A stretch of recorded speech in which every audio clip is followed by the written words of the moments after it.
नमस्कार दोस्तों, स्वागत है आपका एग्जाम विहार में। दोस्तों, इस वीडियो में हम लोग बात करेंगे कोरोना संक्रमण से बचाव के लिए एवं लॉकडाउन में बिहार सरकार के द्वारा कौन कौन से महत्वपूर्ण कदम उठाए गए हैं। ये बहुत ही महत्वपूर्ण है आने वाली सभी परीक्षाओं के लिए एवं खासकर बीपीएससी इंटरव्यू एवं मेंस के लिए भी। तो दोस्तों चलिए हम लोग देखते हैं सबसे पहले यहाँ पे कि बिहार सरकार के द्वारा बिहार राज्य के सभी राशन कार्ड धारियों को 1,000 रुपये की सहायता राशि दी जा रही है। दोस्तों यहाँ पे आप देख रहे हैं कि यहाँ पे दिया गया है कि सभी राशन कार्ड धारियों को 1,000 रुपये की सहायता राशि दी जा रही है और यह राशि उनके खाते में सीधे डीबीटी के माध्यम से अंतरित की जा रही है।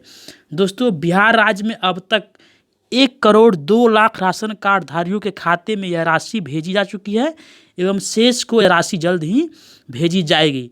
दोस्तों, ऐसे लाभुक जिनके पास राशन कार्ड नहीं है या उनका राशन कार्ड त्रुटिपूर्ण है, लंबित है, अस्वीकृत है, उनको भी जांच उपरांत उनको भी 1,000 रुपये की राशि भेजी जा रही है। इसके अलावा दोस्तों, ग्रामीण क्षेत्रों में जिनके पास राशन कार्ड नहीं है उनको जीविका के माध्यम से सर्वे करके चिन्हित करके उनके भी खाते में 1,000 रुपये की सहायता राशि उपलब्ध कराने का निर्णय लिया गया है। वहीं अगर हम बात करें शहरी क्षेत्रों में तो national urban livelihood mission NULM के माध्यम से सर्वे करके चिन्हित करके ऐसे परिवार जिनके पास राशन कार्ड नहीं है उनको भी 1,000 रुपये की मदद देने का निर्णय लिया गया है। तो कुल मिला के यहाँ पे कह सकते हैं कि सभी राशन कार्ड धारियों को एवं गैर राशन कार्ड धारियों को बिहार सरकार के द्वारा 1,000 रुपये की सहायता राशि डीबीटी के माध्यम से उनके खाते में भेजी जा रही है और अब तक 1,02,00,000 राशन कार्ड धारियों के खाते में यह राशि भेजी जा चुकी है। तो दोस्तों अब बात करते हैं यहाँ पे हम लोग तो बिहार सरकार के द्वारा अगला जो महत्वपूर्ण कदम उठाया गया है वह है कि बिहार राज्य के लगभग 84,76,000 पेंशनधारियों को 3 माह की अग्रिम भुगतान के रूप में उनके खाते में लगभग 1,017 करोड़ रुपए की राशि अंतरित की गई है। मतलब कि यहाँ पे मुख्यमंत्री वृद्धन पेंशन, दिव्यांग पेंशन, विधवा पेंशन एवं वृद्धावस्था पेंशन के जो लाभुक हैं उनको 3 महीने का अग्रिम पेंशन उनके खाते में भेज दिया गया है। तो यह भी एक बहुत ही महत्वपूर्ण कदम है। सभी प्रकार के सामाजिक सुरक्षा पेंशनधारियों को 3 माह की अग्रिम पेंशन का भुगतान किया गया है। दोस्तों अब देखते हैं अगला यहाँ पे छात्र छात्राओं के लिए विशेष पहल की शुरुआत की गई है। कक्षा 1 से 12वीं तक के सभी छात्र छात्राओं को शिक्षा विभाग द्वारा देय छात्रवृत्ति एवं अन्य योजनाओं का एक मुश्त लाभ दिया जा रहा है। यानी कि कक्षा 1 से 12वीं तक के छात्र छात्राएँ शिक्षा विभाग के द्वारा जो भी छात्रवृत्ति या जो भी योजनाएं प्राप्त करते थे उसका लाभ प्राप्त करते थे वह उनको एक मुश्त दिया जा रहा है और कुल 1,08,00,000 छात्र छात्राओं के खाते में 3,102 करोड़ रुपए की राशि अंतरित की गई है। दोस्तों इसके बाद लॉकडाउन के कारण विद्यालय को बंद किए जाने के फलस्वरूप छात्र हित में वर्ग 1 से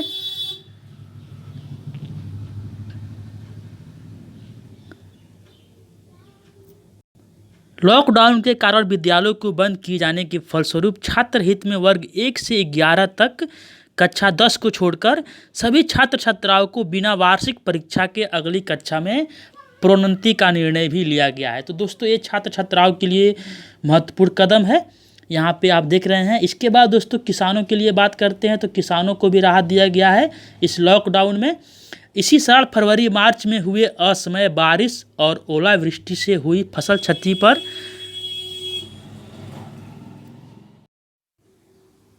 दोस्तों यहाँ पे अगला महत्वपूर्ण कदम उठाया गया है बिहार सरकार के द्वारा वह है कि सभी प्रकार के सामाजिक सुरक्षा पेंशनधारियों को 3 माह की अग्रिम पेंशन का भुगतान किया गया है।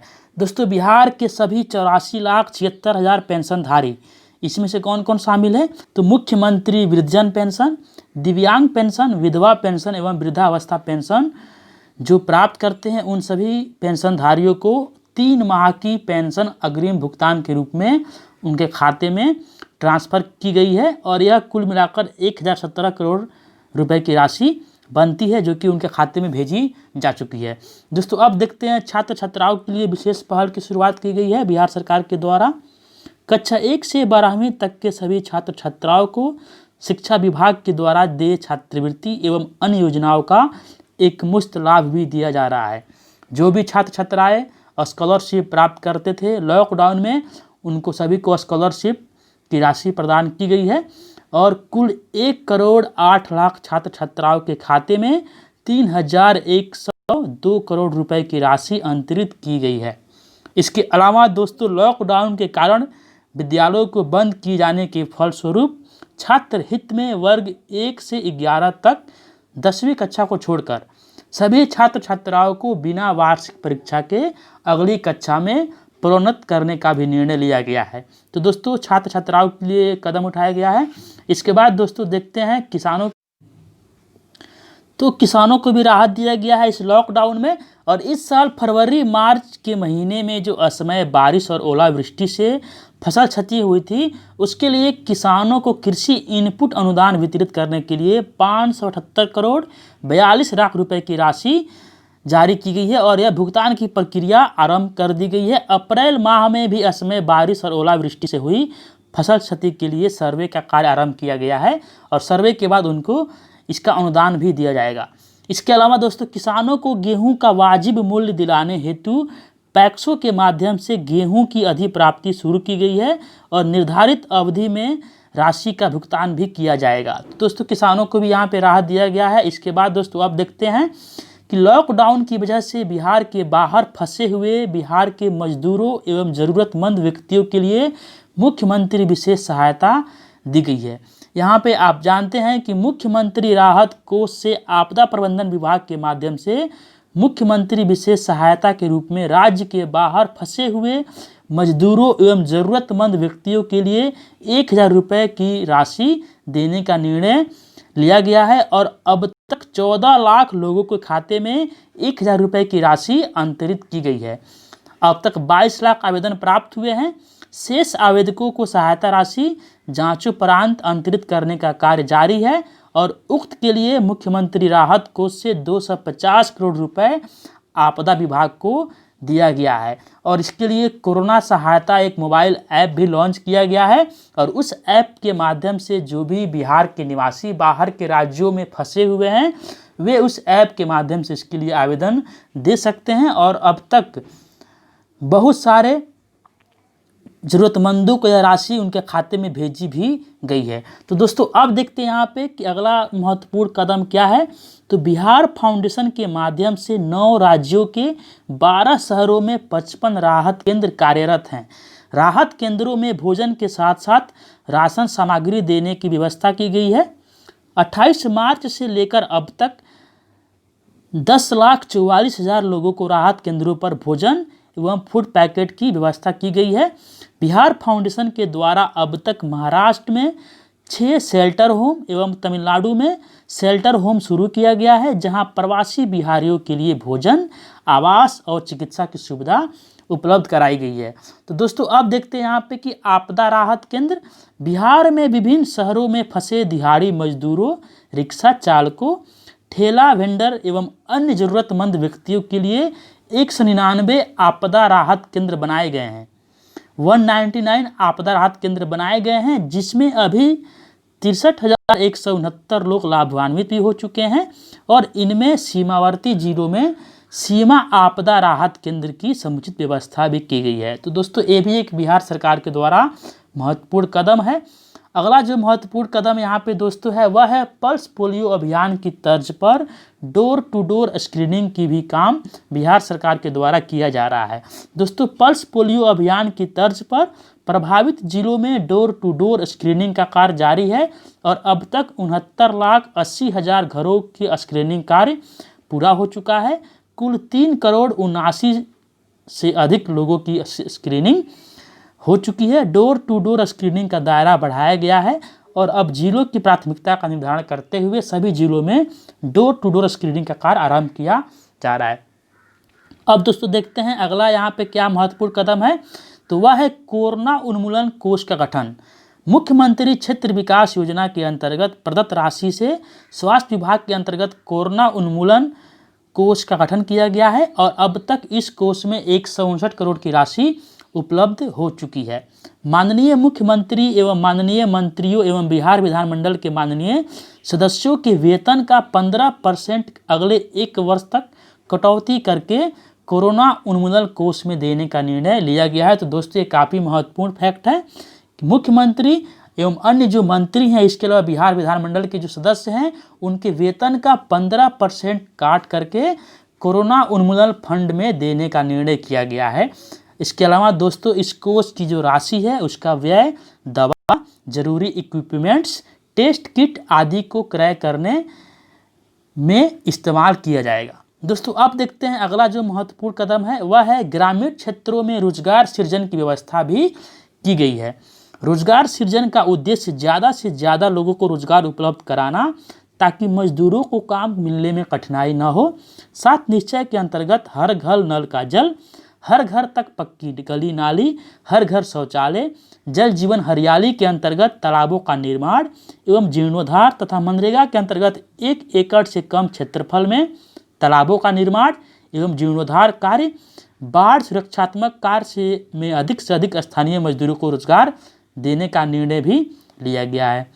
काम के दौरान सोशल डिस्टेंसिंग का पालन आवश्यक है और मजदूरों को कार्यस्थल पर फ्री मास्क, साबुन एवं सैनिटाइजर उपलब्ध कराने का भी निर्णय लिया गया है। दोस्तों अब देखते हैं यहाँ पे अगला जो महत्वपूर्ण कदम है वह है बिजली की दर में भी कमी की गई है। दोस्तों इस लॉकडाउन में बिजली की दर में भी कमी की गई है। राज्य सरकार के निर्णय के आलोक में विद्युत उपभोक्ताओं को लाभ पहुंचाने के लिए 1 अप्रैल 2020 से बिजली दर में कमी, सभी श्रेणियों के ऊर्जा शुल्क में 10 पैसे प्रति यूनिट की कमी, सभी श्रेणियों के उपभोक्ताओं के मीटर का मासिक शुल्क समाप्त किया गया है एवं कृषि उपभोक्ताओं के लिए बिजली दर में अब मात्र 65 पैसे प्रति यूनिट कर दी गई है। तो दोस्तों अब देखते हैं यहाँ पे व्यवसायियों को क्या राहत दिया गया है लॉकडाउन में बिहार सरकार के द्वारा। तो व्यवसायियों के हित में वाणिज्य कर विभाग के द्वारा बिहार कराधान विवाद समाधान योजना का 3 माह हेतु अवधि विस्तार करने का निर्णय लिया गया है। यानी कि व्यवसायियों को भी राहत दिया गया है और वे जो कर जमा करते हैं उसमें 3 माह का अवधि के लिए उनको छूट दी गई है। दोस्तों अगला यहाँ पे देखते हैं चिकित्सकों एवं स्वास्थ्य कर्मियों को भी प्रोत्साहन देने का कार्य बिहार सरकार के द्वारा किया जा रहा है। चिकित्सकों एवं स्वास्थ्य कर्मियों को इसके लिए 1 माह का अतिरिक्त मूल वेतन प्रोत्साहन राशि के रूप में दिया जाने का निर्णय लिया गया है। अब दोस्तों देखते हैं पंचायत स्तर पर स्कूलों में क्वारंटाइन सेंटर बनाए गए हैं। स्कूल स्तर पर क्वारंटाइन केंद्रों की गुणवत्ता में पूर्ण भोजन, आवासन एवं चिकित्सीय जांच की सुविधा उपलब्ध कराई गई है। क्वारंटाइन अवधि पूर्ण होने के उपरांत कई लोगों को क्वारंटाइन केंद्र से वापस जा चुके हैं और वर्तमान में 1013 क्वारंटाइन केंद्र में 8611 लोग आवासित हैं। तो दोस्तों ये भी एक महत्वपूर्ण कदम है। इसके अलावा दोस्तों यहाँ पे अगला जो महत्वपूर्ण कदम है दवा एवं उपकरणों की उपलब्धता भी कराई जा रही है। दवा, मास्क, टेस्ट किट एवं अन्य जरूरी जो इक्विपमेंट्स हैं उसकी पर्याप्त उपलब्धता सुनिश्चित की जा रही है। दोस्तों अब देखते हैं अगला महत्वपूर्ण कदम क्या है। अगला महत्वपूर्ण कदम है बिहार सरकार ने एनएमसीएच के अलावा 2 और अस्पतालों को कोविड-19 स्पेशल अस्पताल घोषित किया है। पटना के नालंदा मेडिकल कॉलेज और अस्पताल यानी कि एनएमसीएच, गया के Anugrah Narayan Magadh medical college hospital यानी कि एएनएमसीएच और भागलपुर के Jawaharlal Nehru medical college hospital कोविड-19 स्पेशल अस्पताल घोषित किए जा चुके हैं। राज्य के विभिन्न जिलों में 302 क्वारंटाइन सेंटर चिन्हित किए गए हैं। इसमें 6993 कमरों की व्यवस्था की गई है। तो दोस्तों यह बिहार सरकार के द्वारा एक महत्वपूर्ण कदम है कोरोना जैसी वैश्विक महामारी से लड़ने के लिए। अन्य बीमारियों के इलाज हेतु अनुमंडल अस्पतालों एवं जिला अस्पतालों में समुचित व्यवस्था भी की गई है। दोस्तों अब यहाँ पे देखते हैं बिहार सरकार के द्वारा लोगों की सहायता एवं सहयोग हेतु हेल्पलाइन नंबर की सुविधा भी दी गई है। यहाँ पे बहुत सारे हेल्पलाइन नंबर जारी किए गए हैं। बिहार के लोग जो बिहार के बाहर अन्य राज्यों में काम करते हैं और वे लॉकडाउन के कारण वहाँ फंसे हुए हैं, उनके सहयोग एवं सहायता हेतु स्थानिक आयुक्त का कार्यालय बिहार भवन नई दिल्ली का हेल्पलाइन नंबर 01123792009 एवं अगला नंबर है 01123014326 एवं 01123013884 ये आपका हेल्पलाइन नंबर इसके लिए जारी किया गया है। आपदा प्रबंधन विभाग का कंट्रोल रूम नंबर इतना है, इसको आप यहाँ पे देख सकते हैं। इसके अलावा आपदा प्रबंधन विभाग के सभी जिलों में जिला स्तरीय नियंत्रण कक्ष की स्थापना की गई है और वह कार्यरत भी है। अन्य राज्यों में लॉकडाउन की वजह से फंसे छात्रों को विशेष रूप से सहायता पहुंचाने के लिए डेडिकेटेड हेल्पलाइन नंबर जारी किया गया है। आपदा प्रबंधन विभाग के द्वारा 24x7 हेल्पलाइन नंबर 0612 2294 600 जारी किया गया है।